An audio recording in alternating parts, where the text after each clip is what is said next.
Seigneur, ta parole est grande, elle demeure à jamais.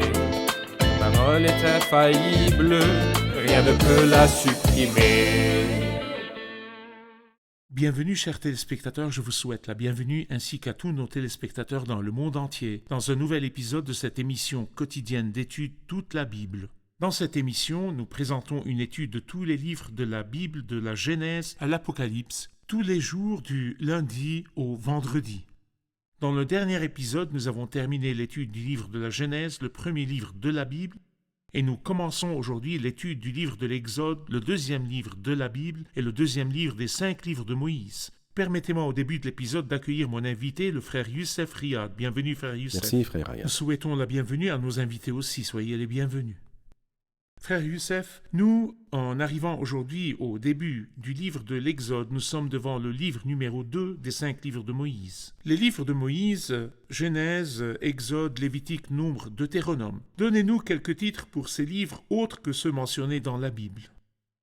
En fait, les titres hébreux sont différents des titres que nous avons dans notre traduction française, parce qu'ils sont tirés de la traduction des Septante. Et les titres dans l'original hébreu, le premier mot du livre est considéré comme le titre du livre. Parfait. Par exemple, le titre de la Genèse, c'est Bereshit, c'est-à-dire au commencement. Ou, oui, au commencement, c'est-à-dire on prenait le premier mot. Dans le livre de l'Exode, le premier mot c'est « Voici les noms ». Son titre hébreu est aussi « Voici les noms ». Dans le Lévitique, Dieu appela. Le titre du livre est donc « Appela ». Et donc, il en va de même pour le reste des livres ou pour tous les livres de l'Ancien Testament.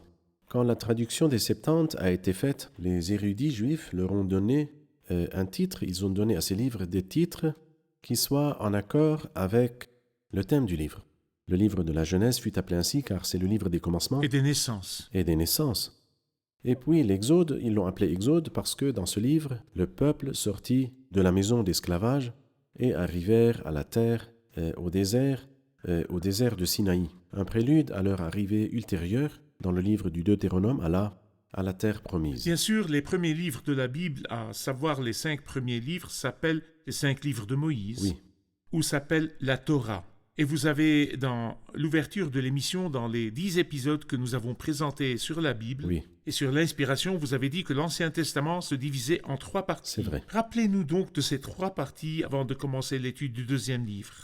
En fait, le livre est étonnante par sa simplicité. Parce en fait, tout livre que Dieu nous enverra parlera du passé et du présent et de l'avenir. Cela va de soi. Le passé est très important parce qu'il est le miroir du présent et de l'avenir. Et nous avons 17 livres qui nous parlent des événements du passé. Et nous avons 17 autres livres qui nous parlent des événements qui sont à venir. Et au milieu des 2 parties, nous avons 5 livres qui nous parlent des expériences du présent. Et cette partition n'est pas truquée. Mais les 5 livres de Moïse, et puis vient 12 livres historiques qui nous parlent du passé, tout le passé. Et puis 5 livres des grands prophètes, suivis par 12 livres des petits prophètes qui parlent des événements qui sont à venir. Et puis au milieu, 5 livres écrits sous forme de poèmes. On les appelle alors les livres poétiques, qui parlent des expériences du présent. Que la Bible est grande, qu'elle est précise, qu'elle est simple. L'enfant la lit et comprend. L'érudit la lit et navigue et ne trouve ni limite, ni fin Parfait. à la grandeur de la Bible. Les érudits juifs ont aussi divisé l'Ancien Testament en Torah, Ketuvim et Neviim. C'est vrai. Et le Christ a divisé l'Ancien Testament dans Luc 24 en Moïse, les prophètes et les psaumes. Nous sommes donc devant la première partie qui s'appelle Moïse, à savoir les 5 livres, Genèse, Exode, Lévitique, Nombre, Deutéronome. Parfait. Nous allons parcourir ensemble le livre de l'Exode et nous nous arrêterons sur qui en est l'auteur, quand a-t-il été écrit et quelle période couvre-t-il. Nous allons regarder l'écran maintenant et commencer à parler graduellement de ce grand livre, le livre de l'Exode. Premièrement, vous avez dit que son titre était le livre de l'Exode et que c'était le titre grec car le titre hébreu reprend le premier mot du livre. Voici les noms. Exactement. Mais c'est le titre grec. Oui. Mais la deuxième chose que nous avons, qui en est l'auteur? L'auteur est Moïse. Quelqu'un a dit que Moïse était diplômé de l'école du désert, que Dieu l'a préparé pour écrire ce livre et les 5 livres de Moïse. Mais avons-nous des preuves du texte du livre qui disent que Moïse en est l'auteur? En fait, lorsque vous lisez Exode 17, le Seigneur ordonne à Moïse et lui dit « Écris cela dans le livre pour que on se souvienne » avec un article défini. C'est Exode 17. C'est Exode 17. Parfait. Et c'est la première fois dans la Bible où nous voyons apparaître le mot « le livre », mais il est mentionné très souvent après. Et je peux dire que c'est son titre, si vous voulez, à la naissance du livre. Parfait. Exactement comme quand je suis né, on m'a appelé par mon nom. Puis j'ai grandi. Je me suis instruit. Je me suis marié. J'ai eu des enfants. Tout cela, mais mon nom est toujours mon nom. Nous vieillissons, mais le nom reste le même. C'est pourquoi ce livre s'appelle le livre. Exode 17. Quand nous passons au Nouveau Testament, son nom est également le livre, bien que il se constitue de l'Ancien Testament et le Nouveau Testament. Alors, par exemple, il dit dans 1 Timothée, chapitre 5, « En effet, l'Écriture dit, tu ne mettras pas de muselière au bœuf quand il foule le grain, et l'ouvrier mérite son salaire. » Donc là, l'Écriture dit. Ou bien, quand nous lisons, toute l'Écriture est inspirée de Dieu et elle est utile. Ou bien, quand nous arrivons au dernier chapitre de la Bible, nous trouvons alors 7 fois l'expression « le livre ». Le livre est grand, parce qu'il a commencé petit. Oui, tout comme chaque être vivant, il commence petit et grandit. On ne lui donne pas un nouveau nom à chaque fois qu'il grandit un peu. Il est lui-même et ne change pas. Mais il y a une progression dans la révélation. Exactement. Une progression dans la révélation et non une révélation contradictoire. Exactement. Le parcours commence dans le premier livre de la Genèse et se termine dans Apocalypse. Le sentier des justes ressemble à la lumière de l'aube, et son éclat grandit jusqu'au milieu du jour. Ça, c'est la Bible sainte. Donc nous nous sommes arrêtés sur le titre du livre Exode et nous avons appris que le mot Exode est la traduction grecque. Dans la traduction ou la langue septante ou la traduction des septante, mais le titre du livre en hébreu, voici les noms, reprend la première phrase dans le premier verset. L'auteur est Moïse. Vous avez dit que Dieu a ordonné à Moïse d'écrire ceci dans un livre dans Exode 17. Oui. Quand a-t-il été écrit? Pourriez-vous regarder l'écran et nous dire quand exactement a-t-il été écrit? Eh bien, il est clair, comme nous le voyons, il a été écrit de 1450 avant Jésus-Christ jusqu'en 1410, c'est-à-dire c'est le temps le plus probable. Car bien sûr, il est difficile de déterminer une année précise. C'est vrai. Mais entre ces deux dates, ces 2 années, le livre a été écrit à un certain moment, dans la période où Moïse était vivant. Et bien sûr, nous savons que Moïse a vécu jusqu'à l'âge de 120 ans. Le thème du livre, Frère Youssef, chaque livre a un thème. Le thème du livre, de quoi parle-t-il? En fait, le titre qui est entre nos mains est magnifique. Il parle de l'Exode. Sauf que l'Exode exigeait quelque chose, qui est la rédemption. Parfait. Comment le peuple peut-il sortir de la maison d'esclavage s'il n'y a pas de rédempteur qui rachète? Et c'est pourquoi nous pouvons dire qu'il parle de la rédemption. Mais la rédemption a un but et un dessein et une fin. Que sont-ils? Le but, c'est que l'Éternel ait un peuple sur cette terre, et que l'Éternel habite au milieu d'eux, comme il l'a dit à Moïse, « Ils me feront un sanctuaire et j'habiterai au milieu d'eux ». Le thème est donc la rédemption. Et le but ou le dessein de cette rédemption est que Dieu habite au milieu de son peuple. Pourquoi? Parce que Dieu aime l'homme. Dieu aimait visiter Adam et il le visitait au jardin d'Éden. Mais lorsque le péché est entré, ce n'est pas Dieu qui n'est pas venu, mais c'est Adam qui s'est enfoui de devant Dieu. Ce sont vos fautes qui ont fait séparation entre vous et entre votre Dieu.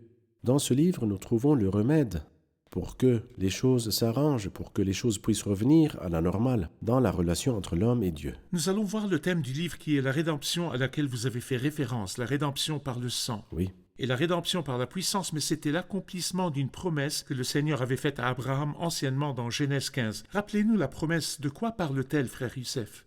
Eh bien, avant que Abraham ait une descendance, Dieu lui a dit « Ta descendance sera aussi nombreuse que les étoiles du ciel ». Abraham eut confiance en Dieu et cela lui fut compté comme justice. Mais Dieu voulait en fait lui expliquer ou bien lui dire ce qui se passerait avant que cela ne se produise. Il lui a dit « Sache que tes descendants seront étrangers dans un pays qui ne sera pas à eux.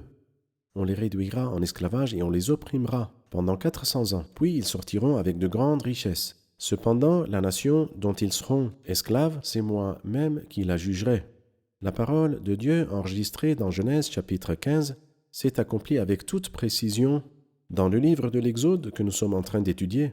Dans Exode 12, verset 41, il dit « Ce jour-là, précisément, toutes les armées de l'Éternel sortirent de la terre d'Égypte. Ainsi s'accomplit la parole de Dieu à Les mots Abraham. rédemption par le sang et rédemption par la puissance sont souvent utilisés.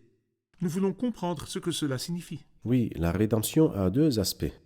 Un aspect que j'appelle la rédemption par le sang et un autre que j'appelle la rédemption par la puissance. La rédemption par le sang est le prix qui a dû être payé. Et ce prix-là est très élevé. C'est pour cela qu'il nous dit dans le psaume 49, « Le rachat de leur âme est cher et n'aura jamais lieu. » Il est impossible que quiconque puisse payer ce montant qui est extrêmement grand, sachant que vous avez été rachetés, pas par des choses corruptibles comme l'argent ou l'or, mais par le sang du Christ qui s'est offert comme un agneau sans défaut et sans tache. C'est donc le premier aspect qui a été accompli dans la première venue du Christ. Mais il y a un autre aspect qui s'accomplira bientôt dans la deuxième venue du Christ, c'est la libération par la puissance. C'est vrai que nous voyons une image de cette puissance dans la résurrection du Christ d'entre les morts.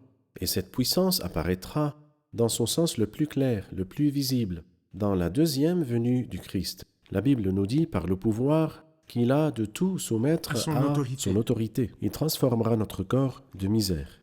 C'est les deux aspects de la rédemption. Il y a une qui s'est accomplie et il y a un aspect de la rédemption qui s'accomplira bientôt. Vous avez été marqué d'une empreinte par le Saint-Esprit pour le jour de la rédemption, comme s'il considérait que le jour de la rédemption ne s'est pas encore accompli. Le premier aspect, la rédemption par le sang, est fait.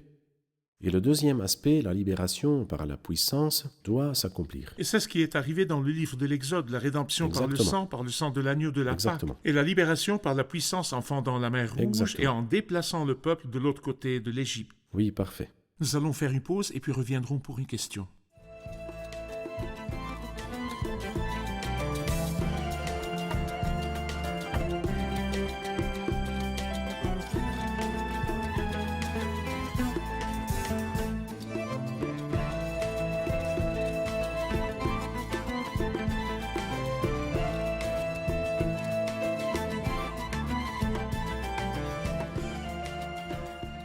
Pouvons-nous savoir l'espace de temps entre la fin de la Genèse et le début de l'Exode? À vous, frère Youssef.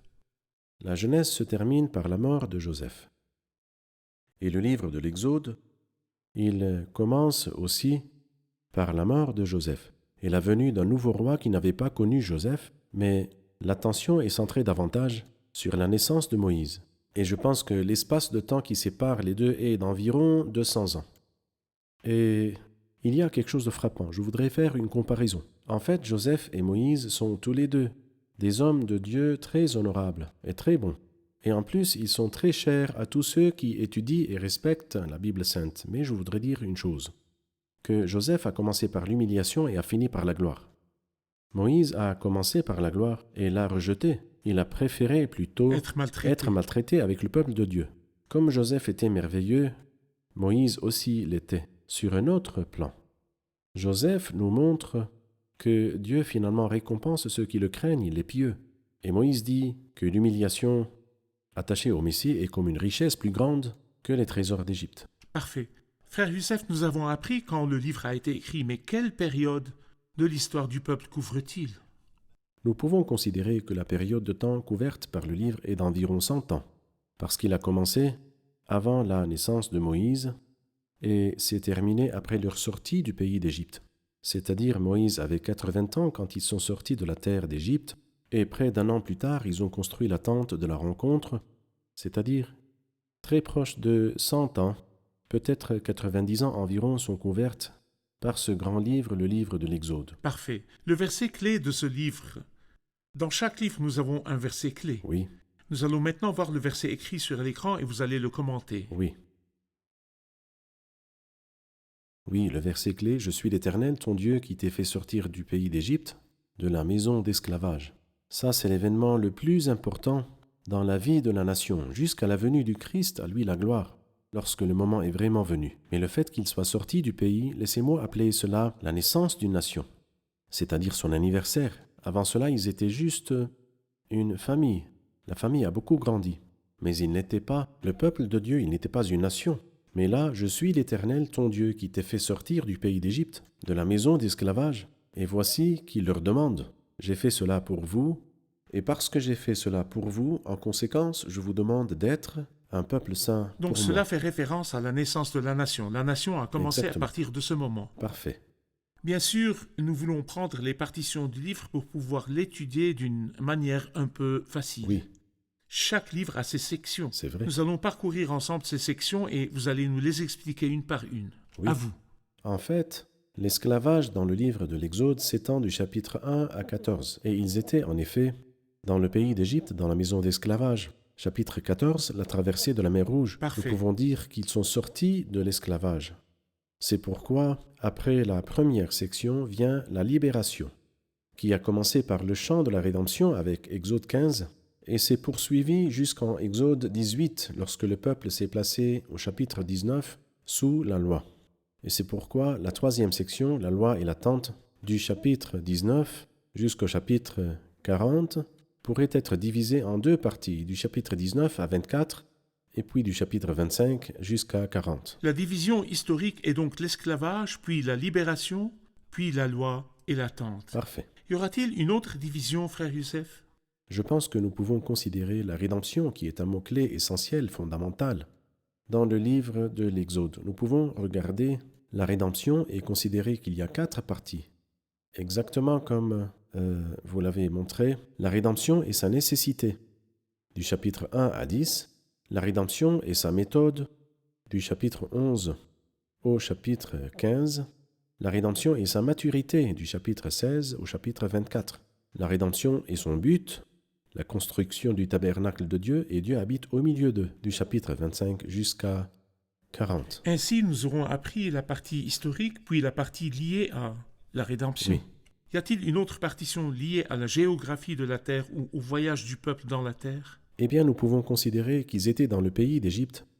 Ensuite, ils sont sortis du pays d'Égypte et sont allés dans le désert de Sinaï. Bien sûr, ils ne sont pas arrivés au Sinaï directement, mais ils sont passés par des étapes. Nous pouvons considérer que cela aussi est la méthode et le style du peuple en Égypte, Exode 1 à 13. Le peuple près de la mer, Exode 14, ils ont traversé la mer. Et le peuple au Sinaï, Exode chapitre 15.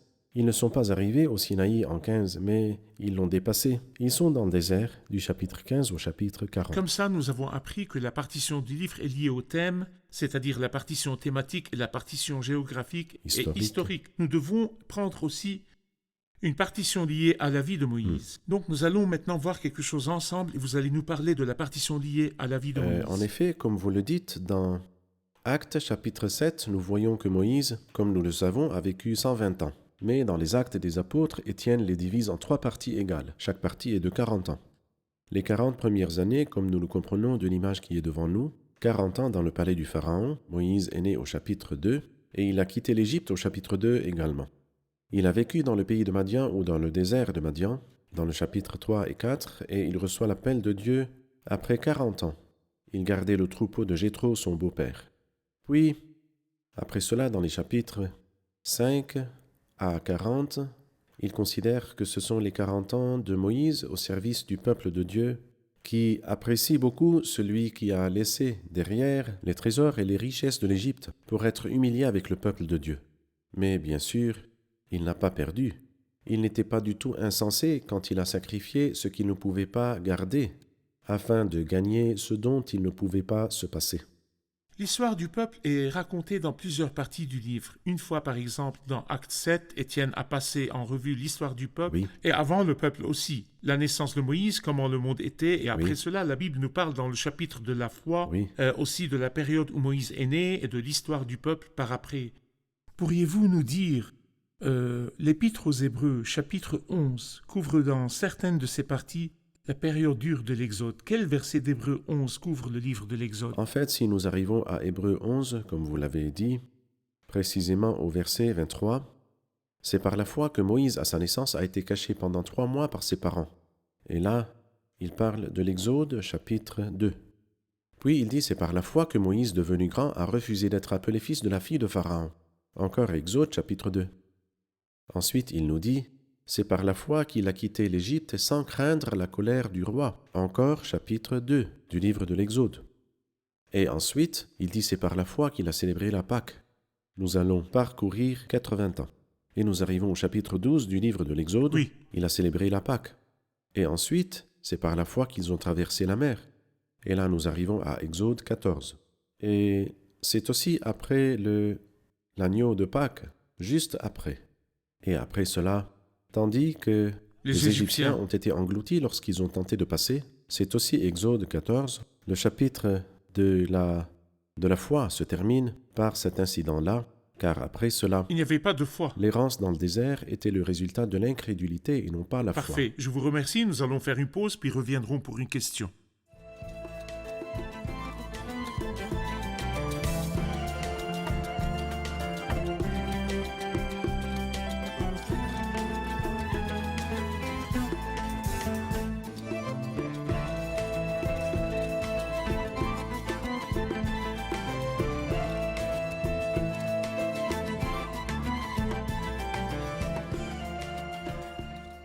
À quoi correspond le livre de l'Exode dans le Nouveau Testament? À vous, frère Youssef.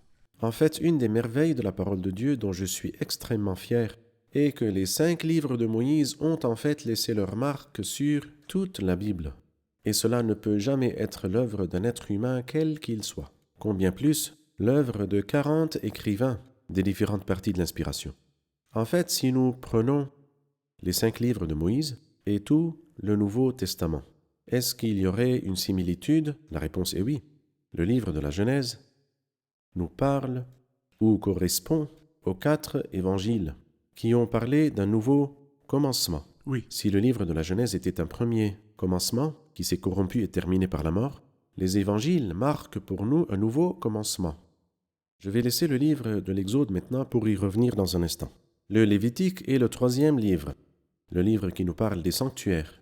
Les livres ou bien les épîtres de l'apôtre Paul correspondent au Lévitique parce qu'elles nous font entrer dans les sanctuaires et nous parlent des pensées de Dieu. Parfait. Les épîtres générales qui sont au nombre de 7 correspondent au livre des Nombres, car le livre des Nombres est dans le La désert. politique de Dieu dans le désert. La politique de Dieu dans le désert.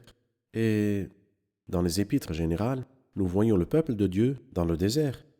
Quand nous arrivons à l'Apocalypse, dans les dernières scènes, nous rappelle le livre du Deutéronome, les abords de la terre. Ils entreront dans la terre. Il y a des bénédictions pour les obéissants et des malédictions et des Pour les fléaux, désobéissants. les désobéissants. L'Apocalypse nous parle ainsi. Nous sommes aux abords de la terre heureuse, ou plutôt des gloires heureuses avec le Seigneur. Mais il y a des bénédictions pour le vrai croyant, et il y a des fléaux pour ceux qui refusent la foi. Cela veut dire que le livre de l'Exode nous parle en fait du Acte. livre des Actes des Parfait. Apôtres. Et en fait, la similitude est très forte pour 2 raisons. Parce que dans le livre des Actes des Apôtres, nous avons été libérés du péché et nous avons été libérés de la loi. Nous lisons dans le livre des Actes sur la libération, que ce soit du péché ou bien de la loi dans Actes chapitre 15. Non, pas seulement ça. Dans les Actes des Apôtres, nous lisons sur la construction de la maison de Dieu. Exactement comme le livre de l'Exode. 25. Il nous parle, oui, 25, il nous parle de la tente de la rencontre, la première maison de Dieu sur la terre. Donc la similitude est cohérente et très forte entre le livre des Actes des Apôtres et le livre de l'Exode. Rédemption, rédemption. Salut, salut. Libération, La maison de libération. Dieu et la maison La de maison Dieu. de Dieu, la maison de Dieu. Parfait. À la fin de l'épisode, faisons un petit tour dans ce livre selon les thèmes. Pourriez-vous nous parler des choses qui sont sur l'écran? En fait, l'image qui est devant nous est très belle. Exode 1 et la moitié du chapitre 2, la naissance de Moïse. Exode 2 jusqu'à 4, verset 17, Moïse au pays de Madian. Et Exode 4 jusqu'à Exode 6, verset 12, retour de Moïse en Égypte. Et puis au chapitre 6, du verset 13 jusqu'à la fin du chapitre, la généalogie de Moïse.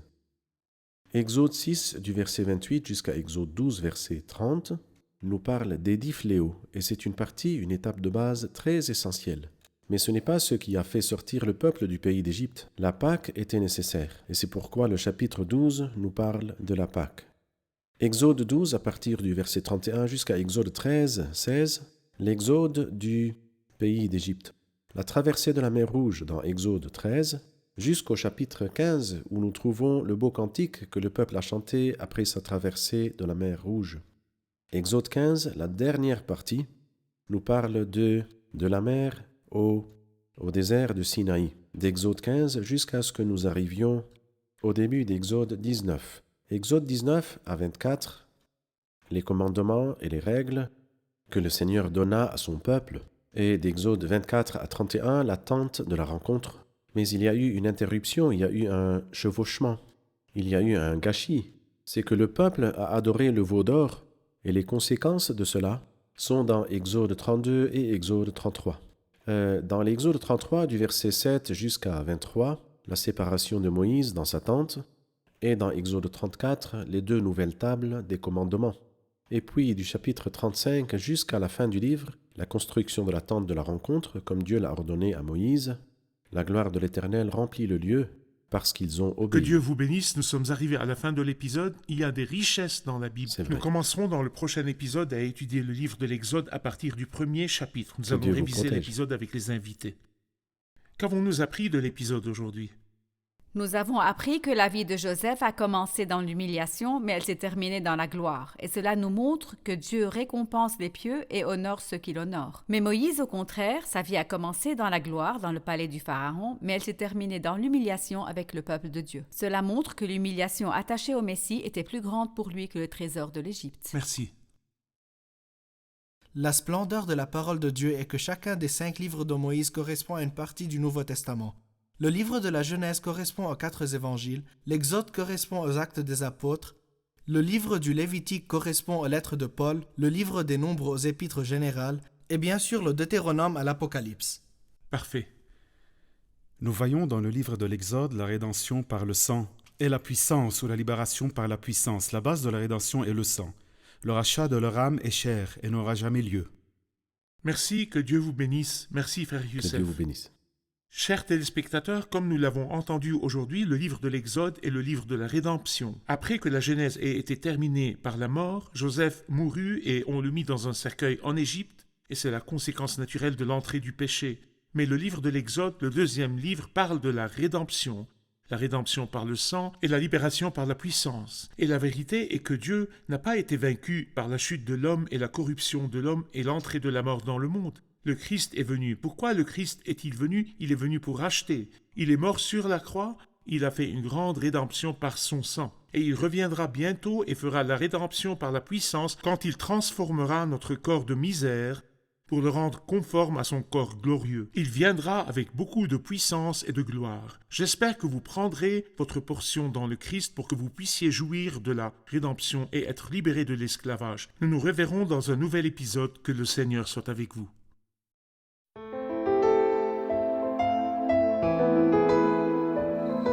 Seigneur, ta parole est grande, elle demeure à jamais. Ta parole est infaillible, rien ne peut la supprimer.